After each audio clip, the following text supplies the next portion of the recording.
town? Yeah. Oh, It's just well, an old. It's an there's old. a lot of restaurant. dairy. A lot of dairy. Yeah, farms. this is all dairy farms all over here. Right. Now they call them dairies of distinction. There's just very few left. Yeah. This is it's a whole town.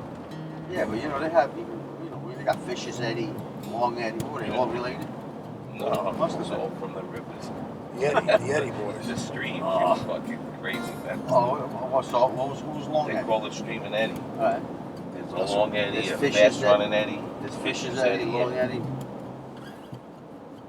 I've been coming up to this area since I'm 5 years old, but across the Delaware, which is Pennsylvania. And then when I was 16, 17 years old, I wanted to find a place in the same area, like 3 hours from our home on Long Island. And I was about maybe 23, 24 years old when we found this property. This was just a big overgrown field. Many, many years ago, in the late 1800s, it was a pasture for cows, but it was all overgrown, and there was all kinds of goldenrod and 2-3 inch caliber trees all over the place. We cleared it and cut it and brought up all of our road paving equipment, and I guess we looked like weekend warriors up here. I was coming up with tractor trailer loads of equipment with my truck on the back of the trailer, driving up at 4 o'clock in the morning and working all weekend long.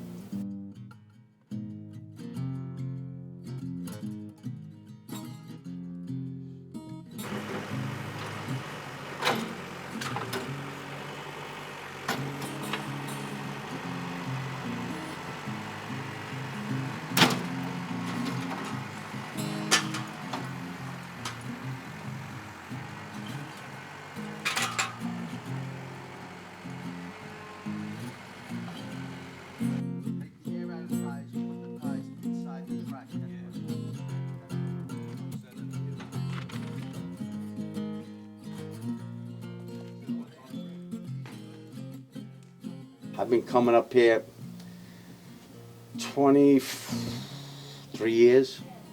23 years. There's no words to explain it. You know, there really isn't. I mean, the landscape changes day to day. So I can't even tell you. I mean, trees that I've seen on the trails that were saplings now are monstrosity trees. You know what I mean? This is, you can't explain it unless you're here and you've experienced this. You know, for me, it's different because, like I said, I do it for a living. But these guys, you know, they're working like dogs every day. These guys do road construction. You know, they're out there laying, you know, asphalt every day and digging sewer systems and stuff in the city. And to see these guys come up and enjoy this so much, it's pretty cool. And to be part of that, you know, the friendship. Così, fammi una bella cantare. Palla, palla. No, palla. Che palla, che bella.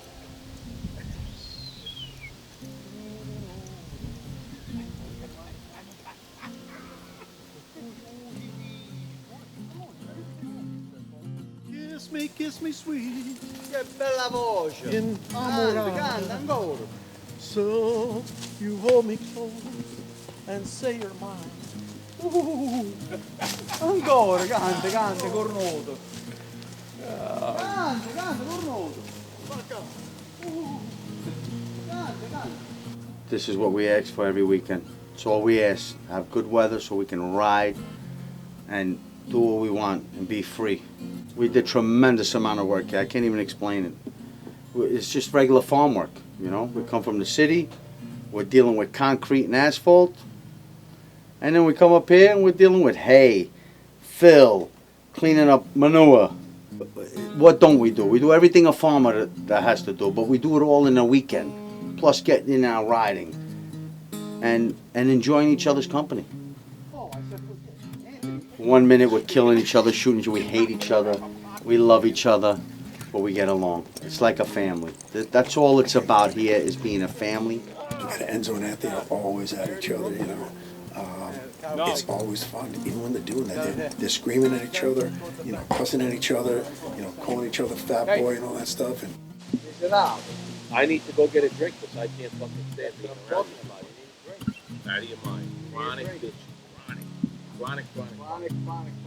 It's unreal. Sonny Gargiulo, look at Sonny Gargiulo. He's doing a whistle. Yeah, look at that. Going in and out of horses. Better you over here bitching. You're the one bitching. Let's go. Let's go, come on. Just really, it gets really heated. But at the same time, they'll stop and they'll start laughing. What's up, Rob? I didn't say that much. Yeah. Oh, yeah. Goodbye. All right? Yeah, but you want to complain. I didn't complain. No, you didn't funny. Did you get the results? Did you get the results? Did you see the results? My electrolytes are up. Then you want to come here and you're like, this my electrolytes. Yeah, this is what kills you, cancer. This, you see this? Sugar? It's the worst thing in the world. My electrolytes, the doctors ordered me. I didn't say electrolytes. Whatever the fuck it was. We know. Oh, your numbers, now you're a numbers guy. The only guy in the world that can laugh at my cancer. Yeah. Well, if you can't laugh by yourself, then What are you doing? I'll give you more electrolytes. I don't want to waste It's it. disgusting. You know, when you talk about the different people that come up here, right? So Anthony is a guy, like I said before, a very friendly guy.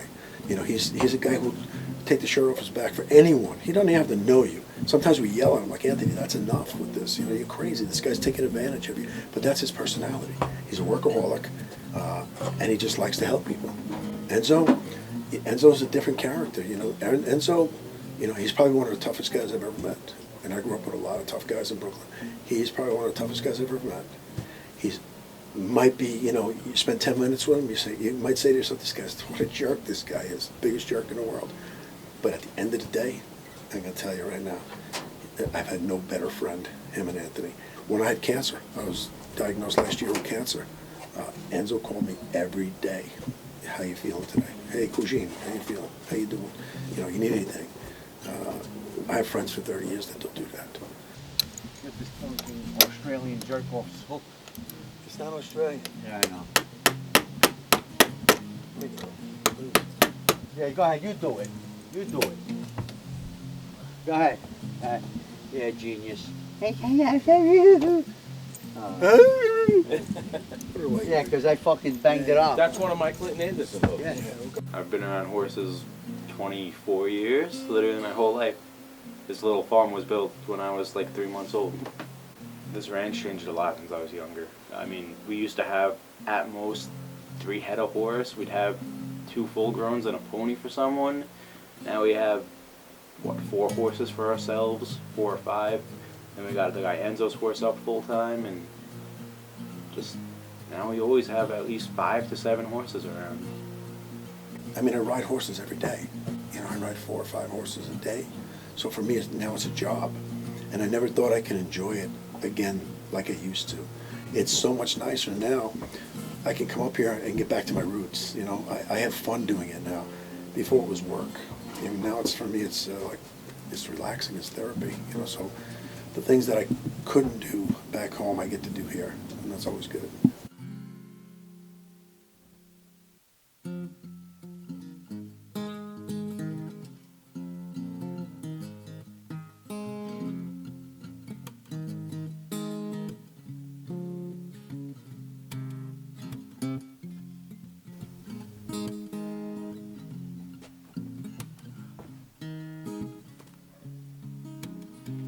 I met Sonny on the island actually when I had my previous horse, Faith, that trampled me over the winter a couple of years ago.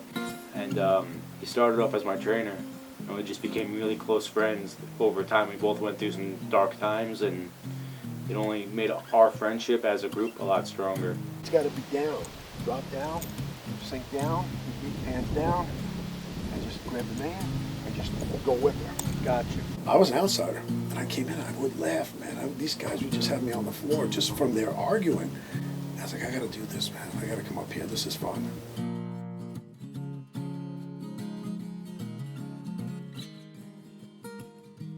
This is what I love doing, you know what I mean? Between me, Anthony, and Sonny, and Johnny, this is what we love doing. We come on the weekends. We live for this. We know we work all week. We're in animal country, you know? It's everything it's the complete opposite from what we do, you know, on Long Island for a living, and we're on the go 70, 80 hours a week and dealing, you know, with all that heavy highway work and 100 guys every day, and you come up here and it's basically heaven on earth. I've only been coming up about to the Spaghetti Ranch 2 years. I met Anthony a couple years ago.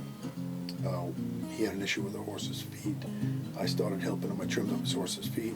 It was one of the horses here, Bacardi. He was down on Long Island at the time. And we just met and we clicked.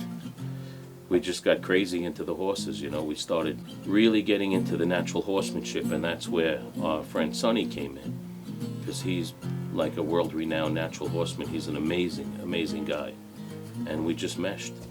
I look back now and I say, my God, were we crazy. I can't, you know, the more you learn, the more scary it is to see what goes on. And we would come up here on a weekend and take these horses out of the pasture and basically saddle them up and go. And you know, we learned from a lot of crazy, crazy experiences. I try to help these guys out, and I try to do, I try to give them some inspiration because they want to be horsemen, you know. And so I come up and I try to help them, and, you know, we're all the same. I'm no better than them, no different than them. When I first purchased this animal, he was a lunatic. I bought him on a blind. I mean, I got hurt last week. I busted a rib. I can't breathe. I'm in bad situation, but breaking him in was worse. Was worse. I can't even explain to you. I put a saddle on him, get on him, and he'd bronc me off and throw me off. Every 5 minutes I was on the ground. It is what it is. I got back on him, rode him out, and now he's good. Last week I took a spill. It shouldn't have been that bad. I busted a rib. I ended up in the emergency room. And it is what it is. These are living animals, and you have to deal with the elements. One day they're good. It's like you and I. One day we're happy. The next day we're in a bad mood. That's what we're dealing with here, you know? I love the horses. I come for them. It's like a getaway. As much work as it is, I mean, at least I have something that I can work towards every week with the horses. And, I mean, overall it's a cool learning experience, and you don't have anything else besides that horse to worry about. I love my horse. Cheyenne's the best. I had her on the island for a while, and she actually got better coming up here when I moved her, because I guess we now have that bond from the island to here, and the second I call her, she comes running looking for you. It's really nice. And there's a lot more trust. I've had horses that trampled me and ponies that took me on crazy rides as a kid. So, I mean, up until Cheyenne, I've had a lot of pretty scary experiences that would make most people stop riding.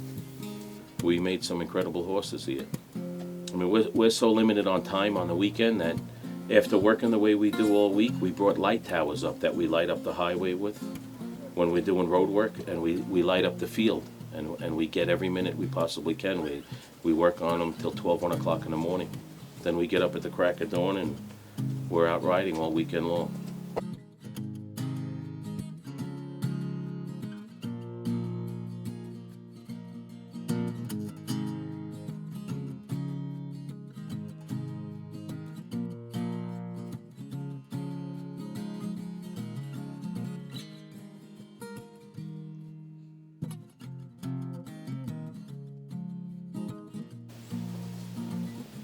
We should really have a first aid kit with us when we're miles into the woods like this. And drunk. What? And drunk. Beautiful, beautiful.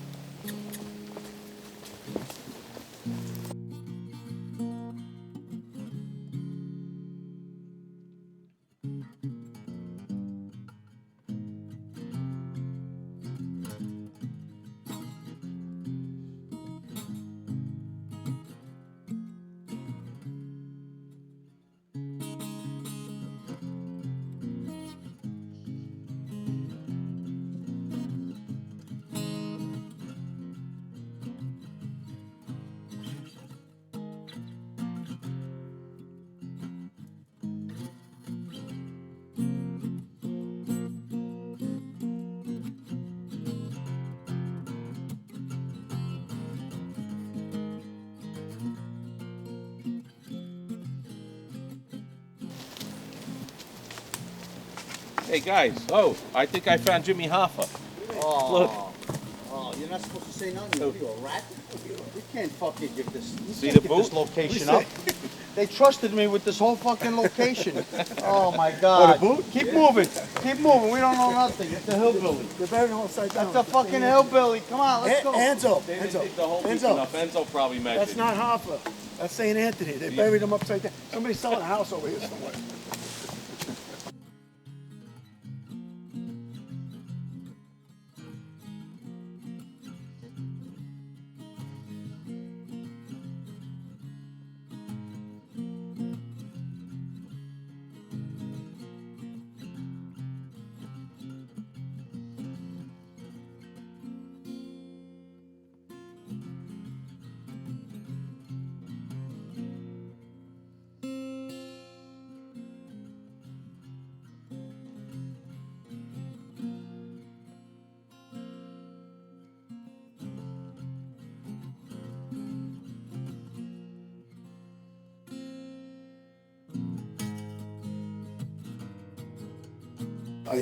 We're up here, we're riding, and we're eating. We eat like crazy here. This Italian culture, just eat like crazy.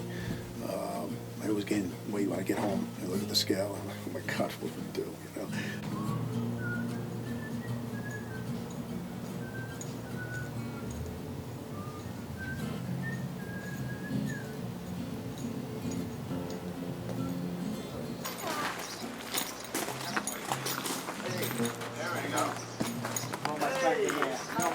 Hi. Look at this. Oh, nice. Got some nice cheeses for It's you. got pasta. I got some lovely pasta from Naples. I got some nice buffalo mozzarella. Made sauce. Some You nice got mozzarella. buffalo mozzarella? I got buffalo mozzarella from Italy right there. Look at that. We should get up with one of these. Yeah, and get some pastas. Another pasta, a nice. Carol she made everything for tonight. Oh, yeah? All right. Except for the. I got some nice salami. We're gonna take one of those. Okay. Uh, Let me say the salami. What's the salami? I got the salami here. This is one with Chianti. Yeah. That's off, people. Lord, may our bellies never grumble, may our hearts never ache, may our horse never stumble, and may our cinches never break. Amen. Yeah, man. did you say that prayer because I fell off last week and broke my ribs? No, I said it, and I'm hoping you fall off next week. Yeah. I thought you were making fun of me and you said Come on, shut up and let's Come go. on, tutto mangiare. Mangiamo un uovo. What does it mean to me, Spaghetti Cowboy? Spaghetti Cowboy, I gave us that name. I actually started calling the ranch Spaghetti Ranch because we're all guineas, not to offend anybody. We don't care. We offend people, we don't, so. We're Italian guys, we're all Italian, and it was just right. Spaghetti Cowboys is a fitting name. We're a couple of guineas that like horses. But at the end of the day, to become a spaghetti cowboy really means there's so many components to it. One, obviously, we get to be around horses, but a lot of people do that. But when you're a spaghetti cowboy, it's the Italian culture, right? So we're Italian Americans, right? We all enjoy the same stuff, man. We all sit down and we eat prosciutto cavacol and fresh mozzarella. We'll sit and have a glass of wine, a little vino, and then we'll go out and ride. Or everything we do is really a product of our upbringing. I think it's just the friendship that we have is unbelievable, and to be able to come up here with these guys and work with these horses and go out into the woods the way we go, you couldn't put a price on it.